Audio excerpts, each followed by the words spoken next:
the Chinese government, are not simply forcing people to go back to China and stand trial, but they may be giving them directions to do other things such as espionage, recruitment, influence operations, sabotage, or subversion.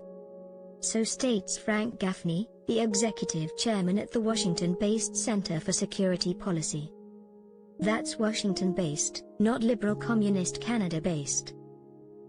In our country, the ruling government has a soft spot for all things China.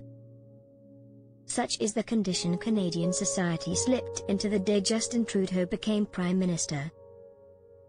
That's the sort of thing that we will not accept, I believe, in our country, not from our own law enforcement agencies, and certainly not from a foreign, to say nothing of a hostile foreign one, like the Chinese Communist Party. So says an American statesman. It's not the way of life within the borders of Prime Minister Trudeau's no-core identity Canada. Certainly not within the pages of Canadian media presentation. In 2022, the press work for our government. Therefore, they too are pro-China. Has there been some sort of authorization given to allow the Chinese to do this? Not in Canada. Nor has there been an attempt by the Trudeau government to rid our country of Chinese police stations. Trudeau government allows China to open police stations in Canada to monitor Chinese nationals, reads an article from Canada's Post-Millennial News. According to the National Post, the locations of Toronto's stations render them nearly invisible, see Sun Tzu, The Art of War, to the public.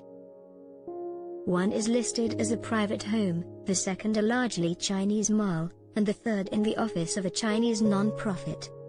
The activity that's being alleged, the police stations, would be entirely illegal, totally inappropriate, and would be the subject of very serious representations. Extent to which Prime Minister Trudeau has commented or condemned the development? Any patriot can guess the correct response: nothing. The Liberals' inactivity falls hot on the heels of another story of security betrayal. Canada has become a safe haven for the criminals of the Islamic Republic of Iran. Hamid Ismailian testified this week to the House Justice Committee. What hath Justin Trudeau wrought? Are we as Canadian patriots supposed to sit back while Justin Trudeau permits CCP police forces and Iranian criminals to populate our society? Yes, that's the exact plan. By what vehicle are average Canadians to push back against our government's collective sellout to communist and theocratic governments? There is none. Besides, to do so is to invite the wrath of communist enthusiasts like Justin Trudeau and NDP party leader Jagmeet Singh.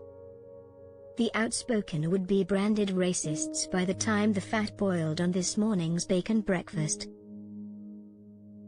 According to Gaffney, the United States needs to press other governments to shut down operations in their countries, particularly in Canada. Bingo. Frank Gaffney of the Center for Security Policy in Washington, D.C., understands our Liberal government's relationship with China.